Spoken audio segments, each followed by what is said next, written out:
So, kamusta po mga ka-Streetwise? Ako po si Takero Miyamoto at welcome po sa aking munting channel. So mga kababayan, pag-usapan ngayon natin itong nangyayaring politika sa loob mismo ng Davao City.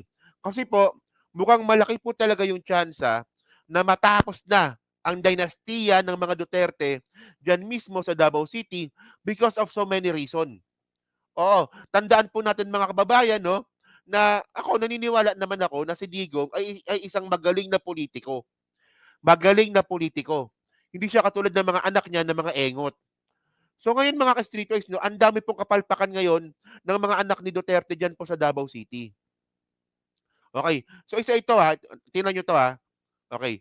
So una mga kababayan, naungkat ngayon yung confidential fund ni Baste. Oh, tingnan niyo ha. Oh, Davao City's 2023 confidential expenses higher than those of 7 wealthiest cities combined.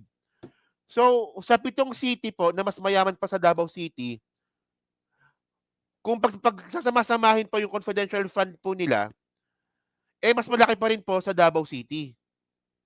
Okay, so ang point dito mga kababayan, saan napunta yung confidential fund? Actually, hindi pa naman siya na-flag ng COA pero sana in the future ma-flag. Kasi ang tanong dito mga kababayan, 'di ba? Saan napunta yung confidential fund? 7 city sa buong ano 7 city na mas mayaman pa sa Davao, kahit pagsamasamahin mo yan, mas malaki pa rin po yung confidential fund ni Baste. Ang tanong dito mga kababayan, di ba? May droga pa rin po sa Davao. May droga pa rin po sa Davao mga kababayan. Oh, so tandaan natin kung maalala nyo, may mga empleyado si Baste na nagpositibo sa droga. At sangkatutak pa rin po yung mga nahuling droga sa loob mismo ng Davao City. So ito basahin natin to para mas maganda. Okay? Sabi dito, okay, Davao City's confidential funds spending for 2023 was higher than confidential fund expenses of the 7 wealthiest cities in the country combined. Under Sebastian Duterte, the Duterte's home turf spent to 530 million in 2023 based on the Davao City government financial statement. Grabe no, mas malaki pa sa confidential fund ng presidente ito. Oh. So ito mga kababayan so makita nyo dito ako. So pagsama-samahin po natin yung confidential fund ng Quezon City, ang pinakamayaman po na syudad sa NCR, tapos Makati, Manila, Pasig, Taguig, Parañaque, tsaka Mandaue. Pagsama-samahin mo po yung confidential fund ng mga yan, ng mga city po na yan, mas malaki pa rin po yung confidential fund ni Baste. O, di ba? Malupit. So ito usaping mayor pa lang ito So alam naman po natin mga kababayan no na may mga lumabas po na survey. Actually wala pang survey na lumalabas from SWS tsaka sa Pulse Asia. Pero may online survey na po lumalabas na makikita natin dito na ito Carlo leads Rudy in online survey. So sa ngayon, ito pa lang po yung survey na lumalabas. Ako hindi po ako naniniwala sa Kali survey kasi may kilala po kung nagka-Kali survey na pinipeke po yung yung result, especially yung mga edited. Pero base po sa online survey na pinakahuli, lamang po si Carlo Nograles sa mga survey, 'di ba diyan po sa Davao City sa pagka-mayor. So ang isang question pa dito mga kababayan, 'di ba? So may confidential fund si Baste ng ganung kalaki, pero tandaan natin mas naging worst po ang Davao City sa pamumuno po ni Baste Duterte. So ito no, nakailang beses ko na pinakita itong graph na to, itong data na to, ito galing itong PSA. So makita nyo dito na sa Davao City from 2018 no, tapos 2021, ito sa pamumuno ni Sara Duterte yan, tapos no pagpalo po ng 2023, isipin nyo 21% no, City of Davao, kita nyo ba? Baka may hindi pa nakakakita nito Oh. Yan City of Davao. Noong 2018, 7.8% lang po yung poverty. Noong 2021, 6.0%. Nung pagpalo po no, nung si Baste na po naging mayor, naging 21.7. So, ibig sabihin nun mga kababayan, sa 10 pamilya, merong 2 naghihirap na pamilya diyan po sa Davao City. So, kasi mga kababayan 'no, hindi naman po kailangan makakita ng data ng mga tao po sa Davao para malaman nila na sila ay naghihirap. Malalaman po nila 'yan sa buhay nila. Kaya nga po ako naniniwala po talaga ako 'no, na kaya po si Digong ay napilitan na tumakbo bilang mayor sa Davao City, kasi nga po matatalo po talaga siya ni Carlo Nograles. Kung si Baste ang lalaban, Baste versus Carlo Nograles, mukhang matatalo po talaga si Baste dito, kaya napilitan itong si Digong na tumakbo bilang mayor. Dapat nga senador nga dapat 'yan, 'di ba? Oh, so ngayon mga kababayan 'no, ang point natin dito, delikado po ng gano'ng klaseng estilo na ginawa po ng mga Duterte. For example mga kababayan, umamin naman si Digong, eh. Umamin si Digong nung Pasko na kung ano man ang mangyari sa kanya, kasi matanda na nga siya, 'di ba? Baka kunin na siya ni Santa Claus, 'di ba? Okey. So, kung ano man ang mangyari sa kanya, at least yung vice mayor niya si Baste, Duterte pa rin daw po yung magiging mayor. Pero alam niyo kung ano nakakatakot dito? Baka 'pag nanalo po si tama, baka po 'pag nanalo si Baste at manalo si Digong, ang gagawin po ni Digong, magre-resign po 'yan bilang mayor para si Baste po ang magiging mayor ulit.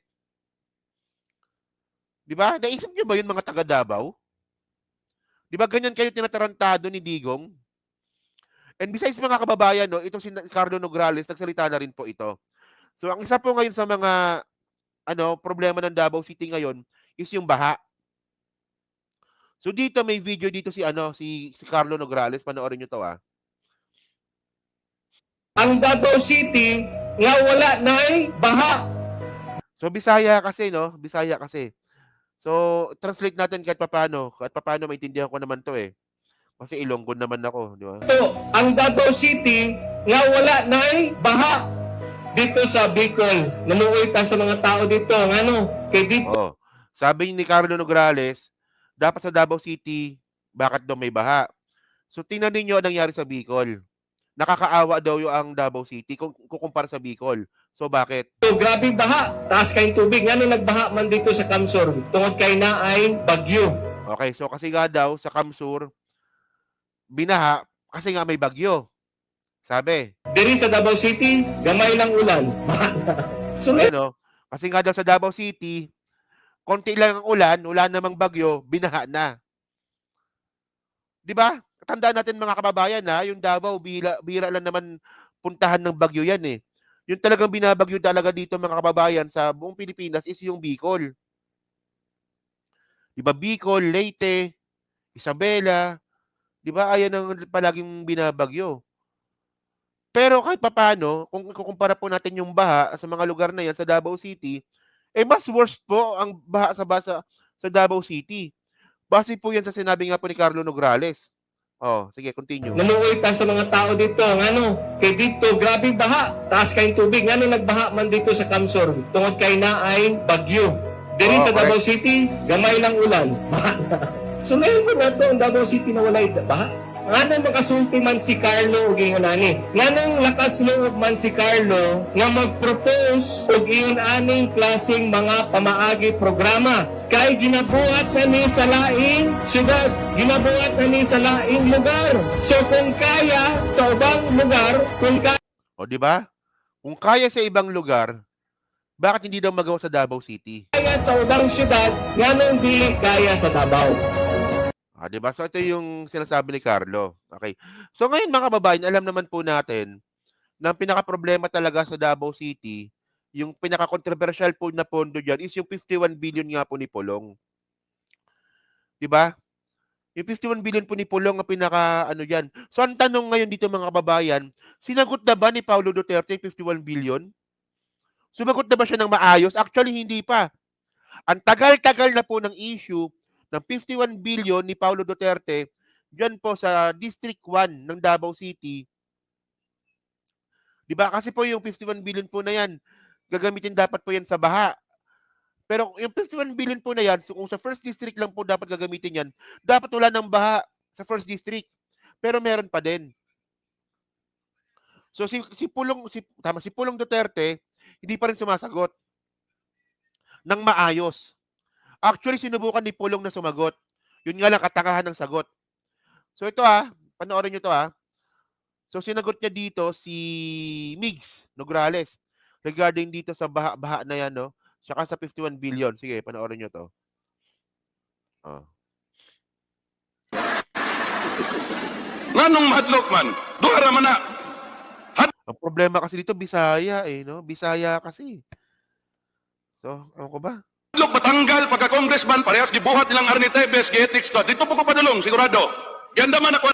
O yan so sabi niya, ba't daw siya matatakot? Di daw siya natatakot kung kahit matulad pa raw po siya kay Arnie Tevez. Ayun ang pakakaintindi ko Kasi magkaiba yung salita ng Ilonggo tsaka Bisaya, pero ayan ang pakakaintindi ko. Sige. Ng party list na babae diya. Oh, may binabanggit na siya na party list na babae. So si Migs Nograles yun. Si Nograles. Migs. Parehas gibuhat nilang Arnie Tevez gi-ethics code. Dito po ko padulong sigurado. Ganda man ako ng party list na babae diya. Nagtuo sa ako kabalo. Sige. Gusto kaday mag-hearing tas Congress ana ako ang ginaid. Gisulti pa ninyo gibulsan 51 billion. Pangita ng bangko diri sa Pilipinas mo release ana. Bubo! Oh, naintindihan nyo? Ganyan ba sumagot ang isang maayos at matinong public servant? So, imbis na sagutin ni Paulo Duterte kung saan napunta yung 51 billion, ang sabi ni Paulo Duterte, kung gusto mo mag-hearing tayo sa Congress So, mag-aaksaya kayo ng pera sa Congress para mag-hearing sa 51 billion. Ikaw sinagot mo na yan. Kung saan napunta yung 51 billion, hindi wala ng hearing. Wala pang gastos. Tapos, ang sagot ni Paulo Duterte, anong bangko ang maglalabas ng 51 billion? Bobo ka talaga. Ginagawa mong bobo yung taong bayan, tanga. Walang kita mo sagot ni Paulo Duterte.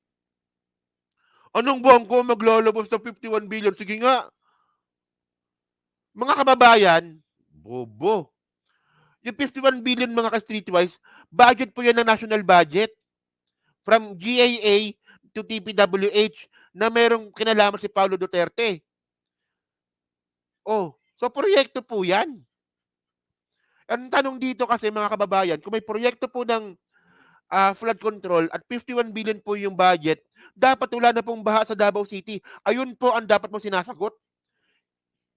Hindi yung sagot mo na, sinong bangko ang maglalabas ng 51 billion?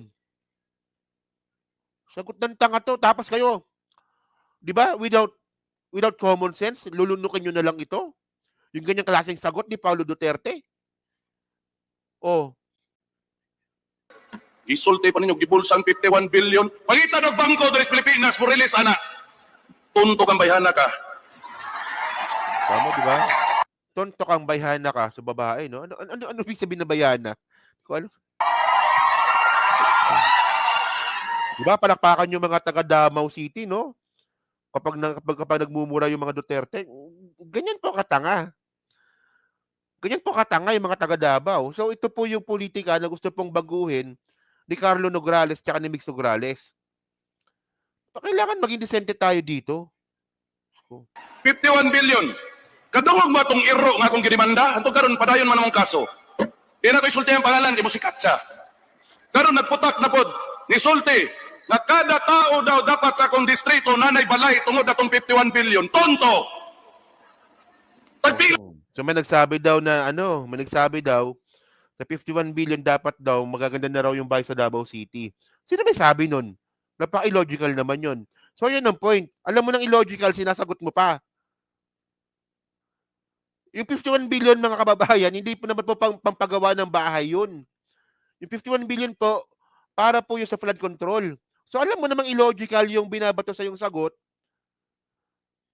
Ayun pa talaga yung ginawan mo ng response. So ang tanong dito, saan napunta ang 51 billion? Ayun lang, makasimple yun Yun, tonto! Pagpila nga balay akong buhaton, tag-isagatos! Kabugo ni mo. So ngayon, ang bagong update ngayon sa Davao City ito nangyari lang ito January 4. Walang bagyo, ulan lang. Pero ang Davao City po mga kababayan, binabaha. Tingnan niyo 'to. 'Di ba? Boss, kailan makaya, boss?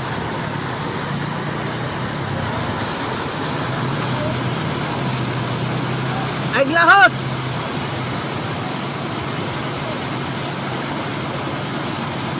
O, 'di ba nakita niyo, 'di ba?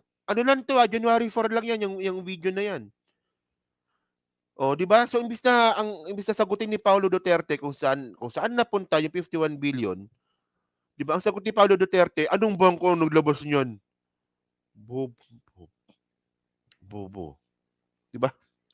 So yun mga ka-streetwise 'no, so diyan po sa Team Replay 'no, ano masabi niyo nga po dito sa pulitika na nangyayari ngayon sa Davao City? Kayo ba, naniniwala ba kayo sa mga usap-usapan at saka sa huling online survey na posible na po talagang matanggal, mapalitan ang dinastiya ng mga Duterte at mapalitan ito ng mga Nograles? So gusto ko pong yan malaman diyan sa comment section kung ano nga pong opinyon niyo po diyan. And then syempre diyan din po sa Team Replay, syempre pa-like, pa-subscribe, at kung di naman kalabisan, pa-share na rin po ng video po na 'to. So hanggang sa muli po, kita na lang ulit tayo sa susunod nating content. So thank you, salamat, and bye-bye!